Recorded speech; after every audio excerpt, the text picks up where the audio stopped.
Assalamualaikum warahmatullahi wabarakatuh.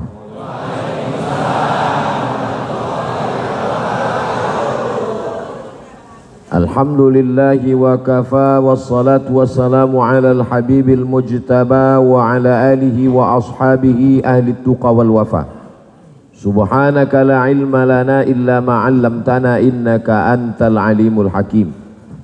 Rabbi shrah li sadri wa yassir li amri wahlul 'uqdatam min lisani yafqahu qawli.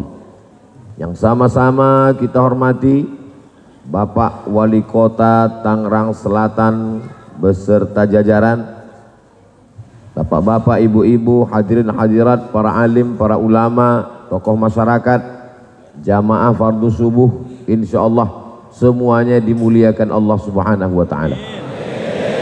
Amin ya rabbal alamin. Sahabat bertanya kepada Nabi Muhammad SAW, apa bangunan yang pertama yang ada di atas muka bumi ini? Maka Nabi Muhammad SAW menjawab, bangunan yang pertama adalah masjid. A'udzubillahi minasyaitonirrajim. Inna awwala baitin, bangunan yang pertama, wudi'a linnas, yang dibangunkan untuk manusia di atas muka bumi, lalladzi bi Bakkata, yang ada di kota Bakkah, nama lainnya Makkah, nama lainnya Ummul Qura, itulah dia Ka'bah, dikelilingi Al-Masjidul Haram, yang disebutkan dalam ayat lain, Subhanalladzi asra bi'abdihi laylan minal masjidil haram. Lalu kemudian sahabat bertanya lagi, setelah itu bangunan yang kedua bangunan apa ya Rasulullah? Maka Rasul menjawab, bangunan yang kedua adalah juga masjid. Itulah dia kelanjutan ayatnya, minal masjidil harami ilal masjidil aqsa. Lalu sahabat bertanya, kam bainahuma, berapa jarak antara keduanya? Maka Nabi menjawab, arba'una sanah, 40 tahun. Bangunan yang pertama masjid, bangunan yang kedua juga adalah masjid. Dan ketika Nabi menempati suatu daerah, yang pertama dia bangun sampai pada hari Senin, yang pertama dibangun di Quba, itu juga adalah masjid. Itulah dia Masjid Quba. Panjang umur, sehat badan, insya Allah kita sampai ke Masjidil Haram, sampai ke Masjidil Aqsa, sampai ke Masjid Quba insya Allah. Ongkos tanggung masing-masing. Jadi perjalanannya itu dari masjid ke masjid. Alhamdulillah subuh ini kita berada di tempat yang paling dimuliakan Allah, juga adalah masjid. Namanya Masjid Al-Muhajirin.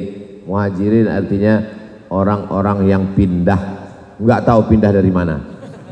Pokoknya mereka pindah dari tempat yang tidak baik kepada tempat yang lebih baik, insya Allah. Tanah dari Jawa, insya Allah. Tanah yang ada di rumah kita itu tanah juga namanya. Yang ada di lapangan sepak bola tanah juga. Ini yang ada di bawah ini tanah juga. Tapi apa bedanya? Tanah ini lebih mulia. Buktinya kalau kita sholat di rumah kita terhitung 1 rakaat. Tapi kalau sholat di tanah ini 27 rakaat. Jadi kalau ngitungnya jangan cuma satu sholat 27. Siapa yang istiqomah sholat di Masjid Al-Muhajirin selama 1 tahun, maka umurnya bertambah 27 tahun. Ngitungnya begitu. Istiqomah 1 tahun istiqomah dari 17 Agustus 2023 sampai 17 Agustus 2024. Alhamdulillah Pak Ustadz, saya istiqomah bulan Agustus aja. Ini juga cara dakwah, mau memberitahu masyarakat dari Sabang sampai Papua, begini jamaah Masjid Al-Muhajirin menyambut, memuliakan, mensyukuri nikmat kemerdekaan 17 Agustus. Orang lain bingung bagaimana mau merayakan 17 Agustus, pasang layar tancap, hujan. Adakan lagu dangdut, padahal ini kan mensyukuri para pejuang yang mati syahid. Masa orang mati syahid cara mengenang jasanya dengan lagu dangdut? Ustadznya terlalu serius. Masa kita nggak boleh bahagia? Orang beriman itu bahagianya dengan amal soleh. Mudah-mudahan tahun depan bangsa Indonesia memperingati Dirgahayu HUT RI yang ke-79 jauh lebih baik daripada tahun-tahun sebelumnya, insya Allah. Banyak yang menyesal, kami nggak tahu cara mensyukurinya begini. Ternyata cara mensyukurinya dengan sholat subuh berjamaah. Setelah itu kemudian tausiah, hadir tokoh masyarakat, pemimpin alim ulama. Kami sudah terlanjur nyewa keyboard tunggal Pak Ustadz. Kalau dibatalkan ini mubazir. Nggak bisa Pak Ustadz. Innal mubazirina kanu ikhwanas syayatin. Yang mubazir saudara setan. Maka tahun depan dia sudah tahu caranya, cara mensyukurinya berkumpul bersama-sama di masjid, membacakan Al-Fatihah untuk para syuhada yang sudah habis hartanya, darahnya tumpah, nyawanya melayang. Untuk mereka semua kita bacakan Al-Fatihah. A'udzubillahi minasyaitonirrajim. Bismillahirrahmanirrahim. Alhamdulillahirabbil alamin arrahmanir rahim maliki yaumiddin. Iyyaka na'budu wa iyyaka nasta'in. Ihdinas siratal mustaqim. Siratal ladzina an'amta 'alaihim ghairil maghdubi 'alaihim waladdallin. Amin. Mudah-mudahan kita mendapatkan keberkahan mereka insyaallah. Masjidnya ini dibangun dengan dana 6, sekian miliar. Jadi masjidnya 6,7 miliar. Hitung-hitung ya 7 miliar lah. Mudah cara mengingatnya. Tawaf 7 putaran, sa'i bolak-balik 7, hari ada 7, biayanya juga 7 miliar. Jadi nanti kalau ada yang bertanya, itu Masjid Al-Muhajirin berapa itu? Waduh, nggak ingat kemarin berapa. 7 miliar. Masjidnya luar biasa. Beberapa menit sekali warna lampunya ganti. Kaca. Maka jamaah banyak terkadang perlu dibuatkan layar di luar. Karena mereka merasa sedang berada di kamar tertutup. Tapi di Masjid Al-Muhajirin bisa ngelihat kita. Dan kami melihat dari dalam keluar ini seperti ceramah dalam akuarium ini sekarang. Luar biasa. Kaligrafinya juga cantik, Asmaul Husna. Di pintu-pintu tertulis Allah Muhammad. Ketika Nabi Muhammad sallallahu alaihi wasallam belum ada lagi wujudnya dalam bentuk darah, daging, kulit, kuku, tulang. Ketika itu Nabi Adam alaihissalam sudah ada. Karena Nabi urutannya adalah Adam, Idris, Nuh sampai Sayyidina wa Maulana Muhammad sallallahu alaihi wasallam. Nabi Adam kata Allah Ta'ala, la taqraba hadhihi syajarah, jangan dekati pohon ini, pohon khuldi, fatakuna minaz zalimin, nanti kamu akan jadi orang zalim. Fa'azallahu asyaitan, syaitan menggodanya, lalu kemudian makan buah khuldi, lalu kemudian beliau merasa bertaubat kepada Allah Subhanahu wa taala. Doa yang paling tua yang selalu kita baca, Rabbana zalamna anfusana wa illam taghfir lana wa tarhamna lanakunanna minal khasirin. Lalu kemudian apa kata Nabi Adam? Allahumma inni atawassalu ilaika bihaqqi Muhammad sallallahu alaihi wasallam. Ya Allah, dengan menyebut nama Muhammad, ampunkanlah dosaku. Allah Ta'ala bertanya kepada Nabi Adam. Allah bertanya bukan karena Allah tidak tahu, Allah Maha tahu. Allah mau beritahu kepada siapa yang tidak tahu. Nama siapa yang kamu sebut tadi, Adam? Muhammad. Kamu tahu siapa dia? Tidak. Dari mana kamu tahu nama itu? Lamma khalaqtani, ketika kau ciptakan aku dari tanah. Tsumma nafakhta fi ruhi, lalu kau tiupkan ruh. Ketika ruh itu bertiup, lalu kemudian rafa'tu ra'si, aku angkat kepala aku. Dan ketika kepalaku aku angkat, saya melihat ada tulisan di tiang arash. Tulisan itu adalah Allah Muhammad sallallahu alaihi wasallam. Aku tidak tahu siapa dia, tapi aku yakin namanya bersanding dengan namamu, menunjukkan dia pasti amat sangat mulia di sisimu. Maka aku sebut namanya supaya engkau ampunkan dosa-dosaku. Maka ampunkanlah dosaku berkat kemuliaan nama Muhammad sallallahu alaihi wasallam. Mana tahu nanti ada anaknya nanya, "Mama, ini nama siapa ini yang ditulis di samping nama Allah ini?" "Ini nama Muhammad." "Oh, enggak boleh. Karena Ustadz kata guru kami di sekolah, enggak boleh menuliskan nama Nabi Muhammad di samping nama Allah. Jangan tulis nama Nabi Muhammad di samping nama Allah. Itu seakan-akan menyamakan Allah dengan Nabi Muhammad." Nanti anaknya komplain, orang tuanya nggak bisa jawab. Itu udah dijelaskan Ustadz Somad kemarin subuh. Apa penjelasannya? Pokoknya udah jelas. Jangan tanya-tanya lagi. Banyak tanya Bani Israel masuk neraka. Hadisnya di mana Pak Ustadz? Dituliskan secara lengkap oleh Sayyid Muhammad Alawi bin Abbas Al-Hasani Al-Maliki dalam kitab Mafahim Yajib an Tusahhah. Karena saking banyaknya orang yang komplain dengan adanya tulisan Allah Muhammad disejajarkan, maka masjid ini mengamalkan hadis Rasulullah sallallahu alaihi wasallam. Setiap melihat tulisan ini, Allahumma salli ala Sayyidina Muhammad wa ala ali Sayyidina Muhammad. Tulisannya mana Pak Ustadz? Saya ngelihat, bapak-bapak mesti ngelihat ke belakang semua, karena tulisannya di pintu-pintu semua. Ketika mau masuk, Allahumma salli ala Sayyidina Muhammad wa ala ali Sayyidina Muhammad. Ketika mau pulang, Allahumma salli ala Sayyidina Muhammad wa ala ali Sayyidina Muhammad. Cinta ditanamkan kepada anak-anak kita supaya dia menjaga warisan Nabi Muhammad sallallahu alaihi wasallam. Warisan itu bernama masjid. Nabi tidak meninggalkan istana yang terbuat dari emas. Nabi tidak meninggalkan kursi yang terbuat dari perak. Yang ditinggalkannya adalah masjid. Maka kalau cinta kepada Nabi, makmurkanlah masjid. Ini Masjid Al-Muhajirin, jamaahnya tidak perlu saya kasih motivasi lagi sholat berjamaah. Ini udah penuh, nggak ada tempat, sampai tangga-tangga pun penuh semua. Gimana ibu ini sholat subuh di tangga tadi? Mudah-mudahan beginilah hendaknya sampai hari kiamat insya Allah. Masjid tidak mungkin makin kosong. Makin lama masjid makin ramai. Kenapa? Maka jumlah anak manusia di dunia ini makin sunyi atau makin ramai? Makin ramai. Inni mukatsirum bikumul umam. Nanti aku adalah nabi yang paling bangga ketika berkumpul di padang mahsyar. Semua umat kumpul.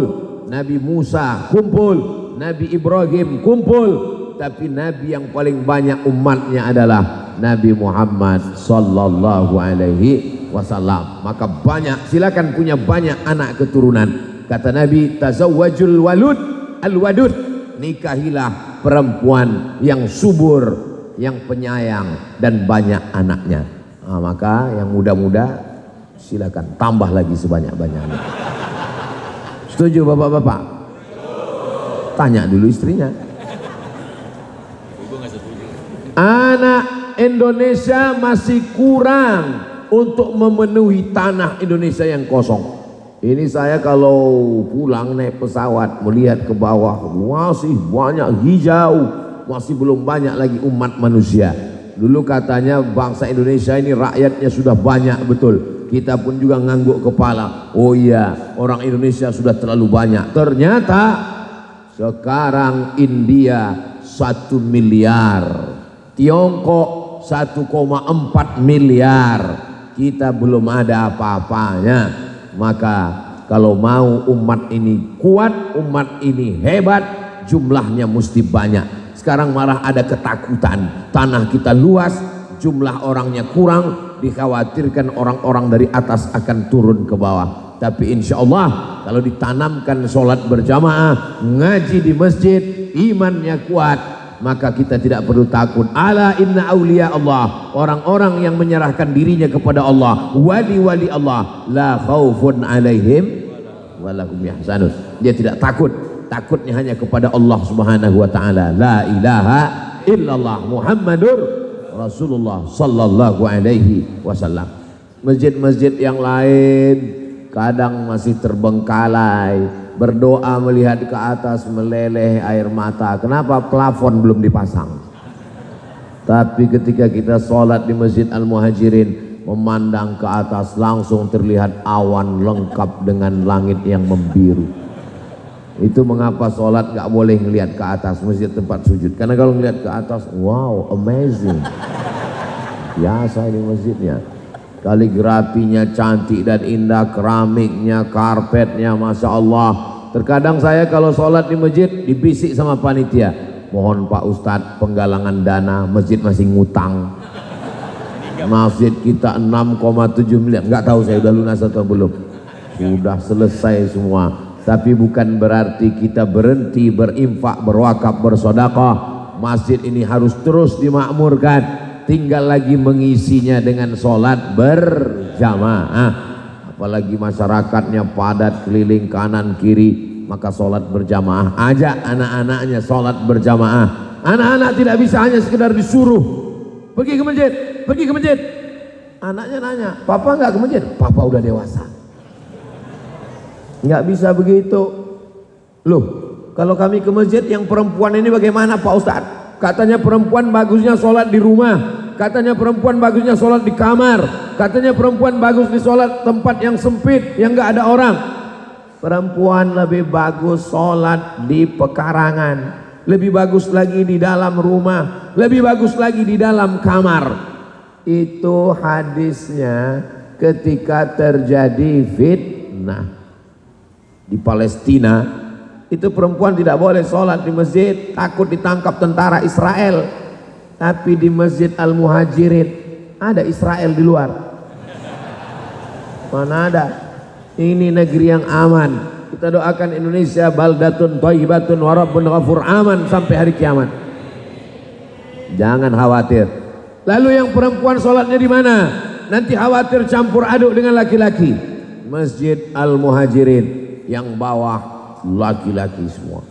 Perempuan di mana? Dimuliakan di atas. Masya Allah, tabarakallah. Maka dari tadi saya nggak berani ngelihat ke atas. Ibu-ibu semua di atas. Bapak Ibu yang dimuliakan Allah Subhanahu wa taala, anaknya bawa perempuan ke masjid, tentu dengan menjaga adab-adab. Jadi saya dikirim WhatsApp sama kakak kelas saya, Ustadz juga. Kata dia, pantesan Mat, perempuan itu dilarang ke masjid. Kenapa? Saya bilang, tadi saya ke masjid, terus masjid itu pakai tirai, hampir saya pingsan. Kenapa? Waktu saya masuk orang belum ada, saya sendiri. Tiba-tiba saya dengar suara dari balik tirai. Gara-gara perempuan cekikikan di masjid. Gara-gara perempuan memakai parfum yang terlalu berlebih-lebihan sampai imam kehilangan ayat, tercium baunya ke depan, maka menimbulkan fitnah. Ke masjid rambut terurai, pakai celana sempit, banyak yang masuk paret melihat itu. Maka ke masjid tetap menjaga adab-adab, menutup aurat. Suami membawa istri, aslinya suami yang mendidik istrinya. Bagaimana cara sholat, bagaimana hukum halal, haram, makruh, mubah, sunat, sunat, muakkad. Tapi karena suaminya tidak mengerti agama, alhamdulillah dibawa ke masjid, ngaji. Ini ngaji sekarang orang udah nggak ke masjid lagi. Ngajinya kemana? Online. Sholatnya mana? Online juga. Nanti masuk surga, surganya baru tahu. Nggak boleh kami ngaji di YouTube Pak Ustadz. Selama ini kami kenal Ustadz Somad melalui YouTube.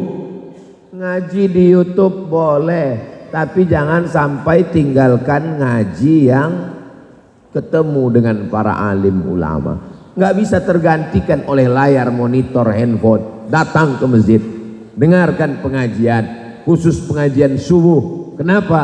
Karena pengajian subuh, aqimis salata liduluki syamsi ila ghasaqil laili wa qur'anal fajr inna qur'anal fajri kana mashhuda.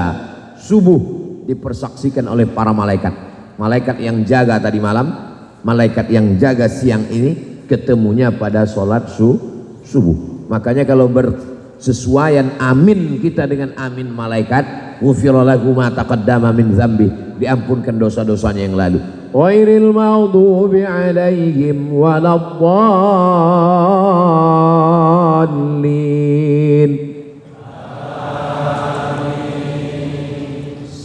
Ini banyak sekarang orang nggak mau bilang amin, ya diam aja.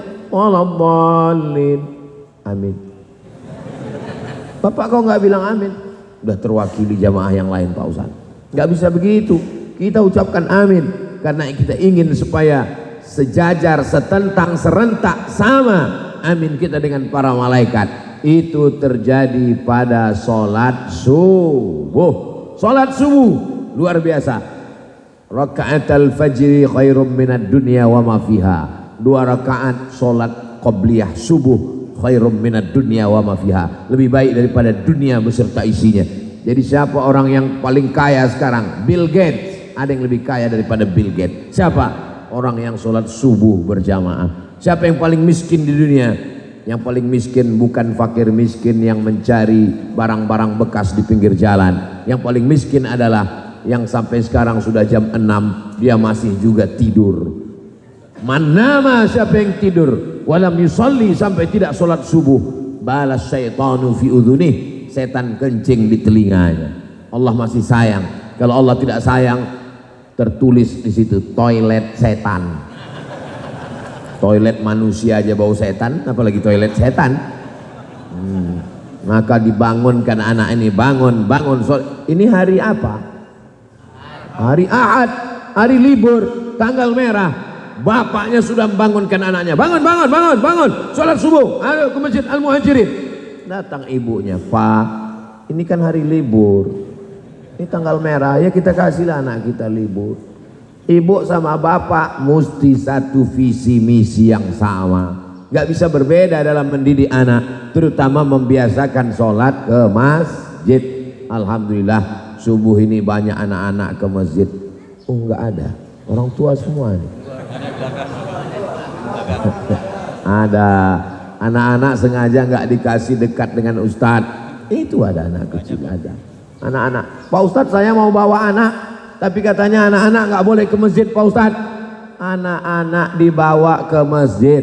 Yang nggak boleh dibawa ke masjid itu anak yang belum mumayyiz. Anak itu levelnya yang pertama sobi. Sobi anak kecil belum mumayyiz. Di atas sobi mumayyiz. Mumayyiz yang sudah bisa membedakan baik buruk, makanan, kotoran. Kalau dia dilarang dia bisa diam. Bagaimana cara membedakannya Pak Ustadz? Kalau anak itu dikasih kode diam, dia diam. Itu udah bisa dibawa. Tapi kalau anak kecil kita ginikan, ya ginikan kita juga. Nah itu juga bisa. Itu nggak bisa. Nah, jadi kalau kita sholat, sebelum kita takbiratul ihram, kita pandang ke belakang, kita kasih tahu sama dia. Dia pun diam, itu bisa. Karena kalau anak yang belum bisa ini, begitu kita lepas, dia lari. Beda sama di Masjidil Haram. Masjidil Haram saya lihat beberapa orang di sana, anak diikat pakai tali. Pakai tali, anaknya mau lari. Anak kecil jangan diletakkan di sop dewasa. Karena kalau anak kecil di sop dewasa, ini memutus sop. Kata Ustadz penceramah. Yang satu mengatakan, saya lihat kemarin di Makkah, di Madinah, anak kecil tetap bisa, maka ini anak saya, apa urusan kamu? Akhirnya kelahi, sejak kelahi nggak ke masjid lagi. Ini mesti kita selesaikan dalam waktu yang sesingkat-singkatnya. Anak kecil ini pada hakikatnya boleh dibawa bersama sop orang dewasa. Lalu kenapa ulama mengatakan anak kecil bisa memutus sop? 2 sebab. Yang pertama, wuduknya kadang tidak sempurna, makanya anak kita ajarkan wuduk. Saya tidak bertanya dengan bapak, kita sedang bertanya dengan diri kita sendiri. Kapan kita terakhir mengajar wuduk anak kita? Nah, airnya mesti basah semua, tangannya sampai siku, kepalanya diusap bukan disiram, ujung jari masuk ke lubang telinga, ibu jari pada daun telinga, kakinya mesti masuk kelingking ke celah-celah kaki supaya airnya masuk ke dalam, tumitnya digosok jangan sampai, Jangan sampai anak kita ngidupkan air keran, dia tendang-tendang aja itu air. Kapan terakhir kita mengajar? Atau tidak pernah sama sekali? Nggak usah dijawab. Karena kawan nanti tahu, aku perasaan nggak pernah, aku juga.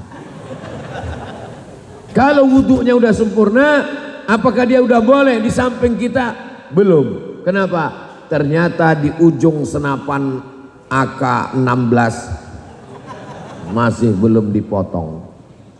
Anak Ustadz Somad Sami Ahmad Mesbahi Ibadillah dipotong umur 8 hari. 8 hari dia lahir, habis itu datang Ustadz yang selalu, Ustadz Somad kan selalu dibawa sunatron. Hitanlah anak Anda melalui sunatron. Pagi hitan, sore bisa akad nikah. Langsung pakai celana. Nah, jadi mereka, Ustadz kan selalu ngajak orang khitan sunatron. Iya, ini anak Ustadz kami khitan. Oh, saya nyari jadwal. Iya ini, hari ini nanti, hari ini. Ustadz ada di rumah? Enggak, saya lagi pergi. Loh, masa kami khitan anak Ustadz pas nggak di rumah? Soalnya kalau saya ada, saya nggak berani ngeliat anak saya khitan. Jadi pas saya pergi dia khitan. Nah, begitu pulang, udah selesai urusan. Apa maknanya? Anak bagus di khitan. Ternyata dokter pakar medis mengatakan bagus di khitan kecil karena ternyata di balik kulit itu ada kotoran, ada najis. Itulah kenapa dia dilarang di sop orang dewasa. Kata Syekh Atiyah Sokar dalam kitab Fatawa Al-Azhar, salah satu sebabnya karena dia membawa najis. Itu maka hati-hati kalau menggendong anak yang belum khitan atau anak sholat. Nabi sholat bawa cucunya, kenapa kita enggak? Cucu Nabi nggak pakai pampers. Cucu kamu pakai pampers, dia kencing, di dalam pampersnya ada najis, kamu bawa sholat. Bismillahirrahmanirrahim. Najis. Kecuali dia tidak pakai pampers, kalau dia kencing terasa basah. Itu pun kalau sholat sunat di rumah. Tapi kalau sholat di masjid, maka untuk keluar dari khilaf ini, kan kita nggak tahu anak siapa yang wudhunya benar enggak. Kita juga nggak tahu. Nggak mungkin kita angkat satu security di pintu untuk meriksa. Oh ini udah disunat, di sini. Ini belum, ini belum. Nggak bisa. Nah itulah kenapa anak-anak dibuat satu sop di belakang. Tapi anak-anak ini kalau dibuat satu sop di belakang ribut Ustadz. Nanti mereka, jangankan anak-anak, yang udah besar, yang udah dewasa pun kalau udah ketemu balik jadi anak-anak. Mudah aja.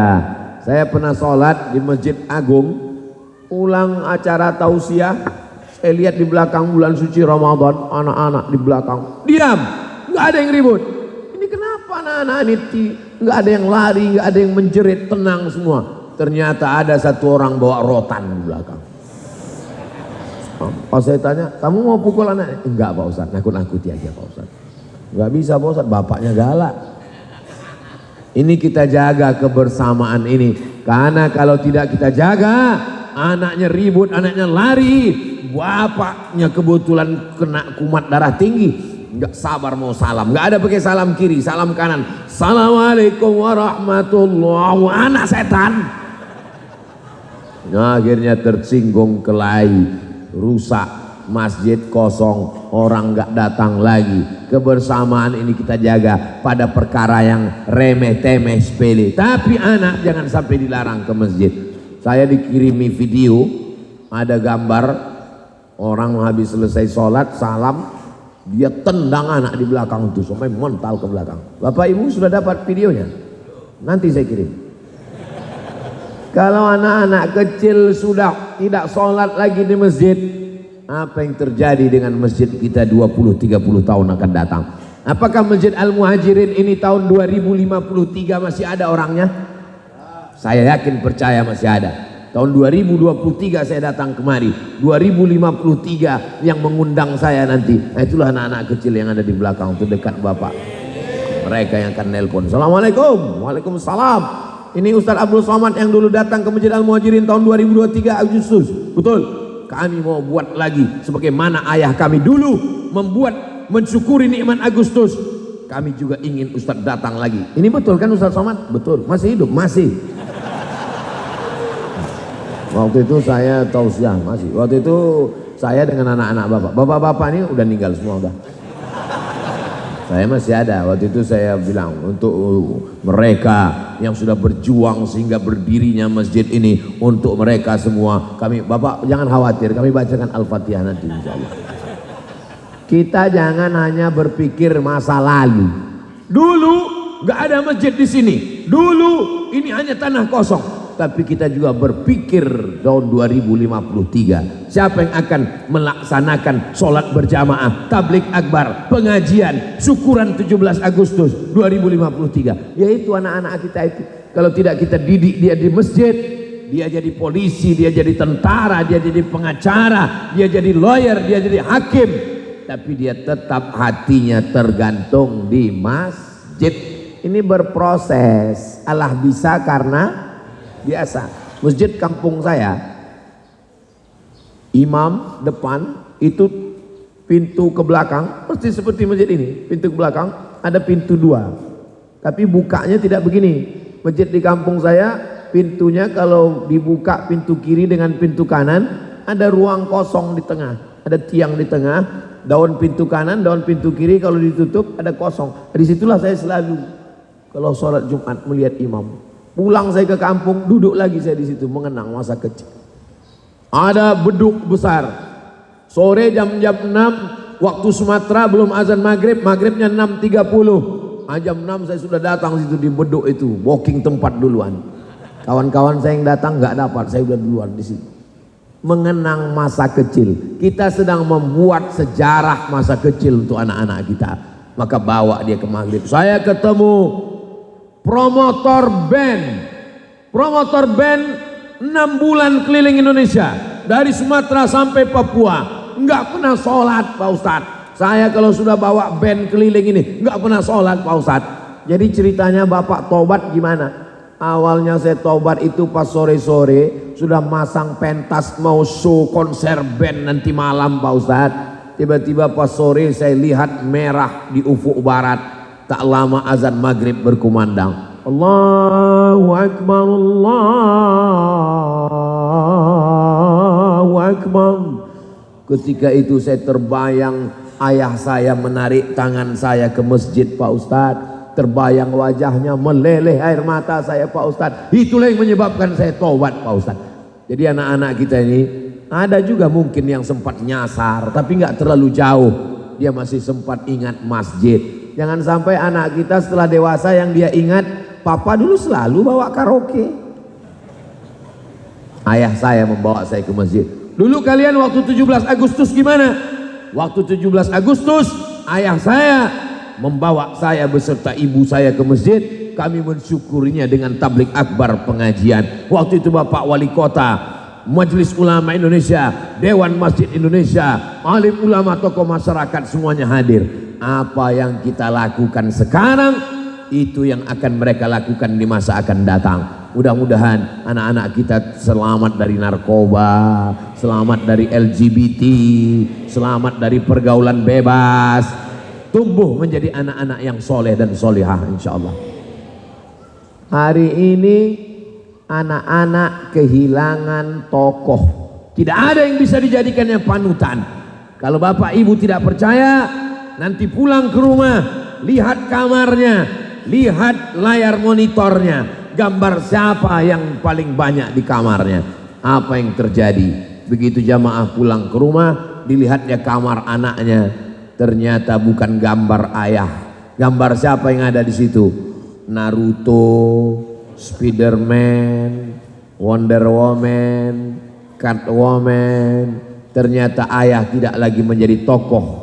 Ibu tidak lagi menjadi tokoh. Ibu adalah perempuan pertama yang disayang anak laki-laki. Ayah adalah laki-laki pertama anak perempuannya jatuh cinta. Dia mengutarakan tentang keluh kesah hidupnya. Hari ini anak-anak curhatnya kepada pacarnya. Bapaknya tidak pernah ketemu, ibunya tidak pernah berjumpa. Mereka menjadi generasi yang kebingungan. Maka kita kembali lagi ke masjid, kembali lagi seperti Nabi Muhammad mendidik anak-anak. Lahirlah Abu Hurairah, Abdurrahman bin Auf, Amr bin As. Ini semua adalah generasi yang dibangun di masjid. Pengajian subuhnya sudah, ada pengajian malam dari maghrib ke isya, gak usah panjang-panjang, 45 menit. Ngaji sama Ustadz Somad 60 menit. Ngaji di Masjid Al-Muhajirin maghrib ke isya. Ini dibuat acara pengajian jam 9 malam. Ustadznya sudah datang, diumumkan kepada jamaah sekalian, harap datang ke masjid karena Ustadz udah nunggu 30 menit. Saya kalau buat pengajian maghrib ke isya. Kenapa? Karena dengan maghrib ke isya jamaah otomatis sholat 2 kali. Maghribnya berjamaah, isyanya berjamaah. Waktu nggak banyak terbuang. Ini maghrib isya orang nggak ke masjid, dibuat acara di luar masjid. Akhirnya sholawatnya bagus, hadrohnya nggak salah. Pengajian dimulai jam 12 malam, selesai jam 3 malam, pulang tidur subuh kosong. Tetap pemain inti, imam sama muazin. Itu pun itu yang imam, itu yang muazin. Pemain naturalisasi terbang hilang melayang. Bukti berhasilnya Masjid Al-Muhajirin bukan sekedar bangunan yang megah mewah cantik, bukan sekedar ramai waktu subuh peresmian tanda tangan Bapak Wali Kota, tapi ramai sholat berjamaah. Mudah-mudahan besok subuh seperti ini juga ramainya insya Allah. Ya tentu nggak bisa, ini kan nggak semuanya satu. Ada yang jamaah masjid, musola, surau, langgar lain datang kemari. Jadi kalau besok kebetulan setengah dari ini, ya alhamdulillah. Kalau sampai nggak ada sama sekali satu shop nggak penuh, kadang beberapa masjid nih lebih banyak tiangnya daripada orang. Insya Allah Masjid Al-Muhajirin penuh melimpah ruah sampai hari kiamat insya Allah.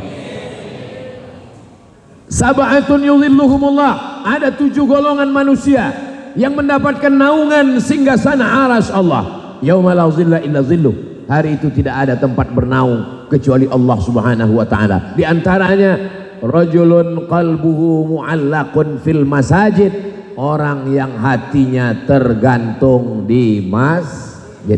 Badannya boleh kerja di mall, badannya boleh di kantor, badannya boleh di pasar, tapi kalau sudah azan berkumandang, hayya 'alas shalah, segera dia datang ke masjid. Bahkan sebelum azan dia sudah duduk di masjid, intizarus shalah. Banyak sekarang orang duduk di masjid khusyuk, masya Allah, seperti bertasbih dari belakang, seperti berzikir. Lihat depan main game online. Cepat datang ke masjid, belum azan udah duduk di masjid. Kenapa? Ada wifi gratis. Dia sudah mau datang ke masjid, itu sudah alhamdulillah. Man sholat subha fi jama'atin, sholat subuh berjamaah. Tsumma qa'ada yadhkurullah, duduk berzikir mengingat Allah. Termasuk majelis pengajian ini majelis zikir. Tsumma yusalli rak'ataini, sholat sunat 2 rakaat. Nanti kita sama sholat sunat 2 rakaat walaupun tidak berjamaah masing-masing. Bagi yang pakai usolli sunnatal isyraq rak'ataini lillahi ta'ala. Bagi yang tidak pakai usolli, niat saja dalam hati, Allahu Akbar. Ayatnya Pak Ustadz, ya ayat yang lama juga, kulhu. Terserah, mau wadduha bagus, abdal, mau alam nasrah, asal jangan yasin aja. Yasin pun nggak apa-apa juga, membaca ayat paling panjang. Iqra ma tayassara minal Qur'an, bacalah apa yang mudah bagimu dari Al-Quran. Ini sudah jam 6.15, sudah bisa boleh sholat sunat isyraq. Bagus sekali jam, langsung nampak. Subuh jam 6.17, suruk jam 6.17. Jam 6.17 sudah suruk katanya, sudah terbit matahari. Lewatkan 12 menit, maka ketika matahari terbit itu dipakai untuk menyembah setan, Lata, Uzza, Manat, Hubal, Jibti, Taghut, Naham. Itu disembah ketika matahari terbit. Itu mengapa kita tidak boleh sholat saat matahari terbit, supaya jangan tasyabuh, jangan sampai menyerupai perbuatan orang kafir musyrik yang ada di Makkah waktu itu. Lewatkan. Kira-kira matahari sudah lewat sepenggalah, menurut hitungan setinggi tombak, qaidah ram'id namanya. Setinggi tombak itu lebih kurang 12 menit. Barulah kemudian melaksanakan sholat. Berkah hidup kita. Allahumma barik li ummati fi bukuriha, kata Nabi. Berikanlah berkah pada umatku siapa yang paling awal bangun paginya. Ini tadi ada yang bangunnya jam 4, ada yang bangunnya jam 3. Siapa yang paling awal? Itulah. Saya nggak tidur sama sekali Pak Ustadz. Loh, kok nggak tidur? Saya memang jaga malam. Nah, bagus. Yang jaga malam jangan sampai tidur jam 4. Kalau tidur jam 4 pasti kebablasan. Maka tunggu dulu azan subuh. Habis azan subuh, sholat subuh. Banyak juga yang nunggu azan subuh, habis itu tidur juga nggak sholat subuh. Sholat subuh dulu berjamaah. Man sholat subha fi jama'atin, siapa yang sholat subuh berjamaah, faka'annama shallal laila kullah, dapat pahala seperti sholat sepanjang malam. Doakan Ustaz Somad bisa istiqomah dan kita semua istiqomah insyaallah.